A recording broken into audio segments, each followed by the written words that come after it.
네, 앞에 분들 너무 발표를 잘 해주셔서 대학생이지만 제가 너무 부족하지 않나 생각이 들 정도로 잘 해주신 것 같습니다. 네, 앞서서 제 발표를 해주셨는데요. 저는 토크 콘서트에서 일부 대학생 발표를 하게 된 박수현이고요. 저는 대학생 입장에서 본 청소년의 중독에 대해서 한번 발표를 해보도록 하겠습니다. 목차입니다. 먼저 청소년 중독에 대한 개인적 사회적 요인을 분석하고, 두 번째는 제 전공을 살려서 학교 생활 기록부에 대한 요인을 두 번째로 본 뒤, 세 번째로 관계 중심 성장으로 넘어가고, 마지막으로 결론을 내려보도록 하겠습니다. 네, 청소년 중독 정말 심하다 하지만 얼마나 심한지 사실 잘 모를 수 있는데요. 청소년 중독에 해당하는 스마트폰 과외적 도박, 마약 교육입니다. 스마트폰은 매년 점점 비율 오르고 있으며 최근에는 50%에 가까워지기까지 했고, 이제 마약 같은 경우는 여러분도 아시다시피 부치는 폐지형 또는 흡입형 등 다양한 방식으로 10대들 사이에서 유행처럼 아주 빠르게 급증하고 있습니다. 그리고 도박 같은 경우도 사실 제가 학교 학원 강사 같은 걸 하는데요. 거기서 3명 중에 1명은 청소년 토토를 해봤다. 스포츠 토토는 기본이다 라고 할 정도로 정말 다양하게 하고 있음을 알고 있었어요. 근데 사실 이제 이게 문제인 이유는 중독이 그 자체의 문제가 아니라 중독으로 인한 갈취, 학교폭력, 2차 범죄 등으로 연계될 가능성이 높고, 우울증, 학교 부적응, 대인관계 붕괴, 자살 추동 등 다양한 사회적 문제를 일으키게 되는 것이 문제입니다. 하지만 여기에는 항상 통념이 따르고 있습니다. 일반적인 사람들은 청소년 중독이 개인의 약함에서 비롯된 것이라는 통념을 가지고 있었고, 저도 사실 얼마 전까지만 해도 약하니까 그러니까 중독에 빠지면 되지라는 생각을 좀 가지고 있었는데요. 하지만 청소년 중독은 개인의 선택이라기보다는 외부 환경의 요인이 좀 큽니다.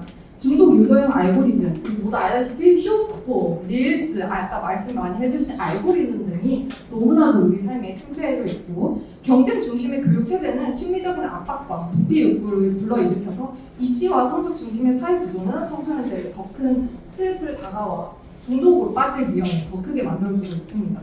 또한 미디어나 또래 소비 경험을 통해서 외모 중심의 소비 가치관을 갖게 되어 이런 가치관 속에서 중독이 하나의 유행, 소비 형태로 만들어지게 되고요. 결국 정서적 무리 속의 중독은 관계의 배치 수단이 되어 결국 사회적 문제가 구조적인 문제로 이루어지게 됩니다.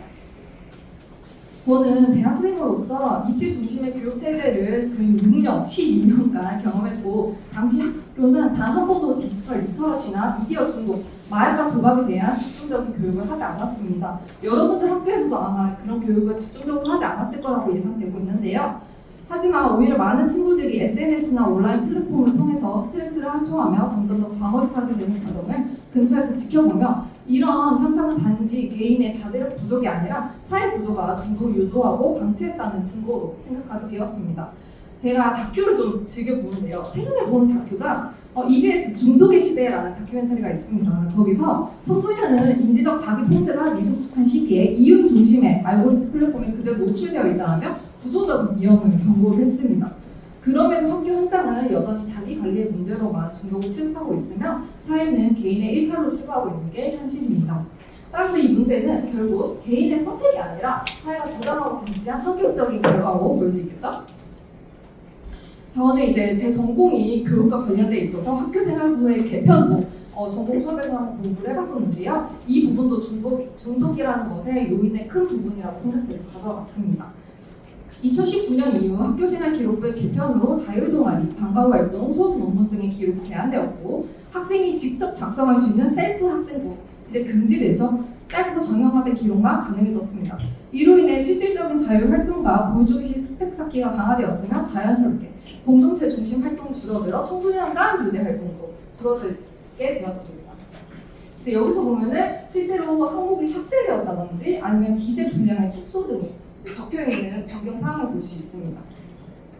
이로 인해 보여주기 위한 활동만 남고 친구들과 관계를 맺고 성장하는 활동은 점점 줄어들었고, 공동체는 축소되고 관계 기반 활동은 사라지게 되었습니다. 그 결과 청소년들은 정체성을 형성할 기회를 잃고 고민을 나눌 때는 없이 혼자 감정을 떠안게 되는데요. 이처럼 관계의 단절은 단순한 외로움을 넘어서 청소년 중독을 유입시키는 구조적 원인이 되고 있습니다. 결국 학생부의 개편 또한 학생 개인의 선택이 아닌 사회가 부담하고 방치한 환경적인 결과로 볼 수 있습니다. 중독은 단순한 쾌락 추구가 아니라고 앞에 이미 패널분께서 말씀해 주셨는데요. 저도 마찬가지로 단순한 쾌락 추구가 아닌 관계가 부재한 상태에서 감정을 해소하기 위한 유일한 출구였다고 생각합니다. 한국청소년정책연구원은 중학생의 48%가 가까운 친구에게 고민을 털어놓기 어렵다고 응답했다고 발표했습니다. 이는 단순한 고립이 아니라 구조적 외로움으로써 학교는 기록에 남는 활동을 남기고 가정은 진로와 성적에 집중하고 지역사회는 제도 밖 청소년을 위한 보호막이 없습니다.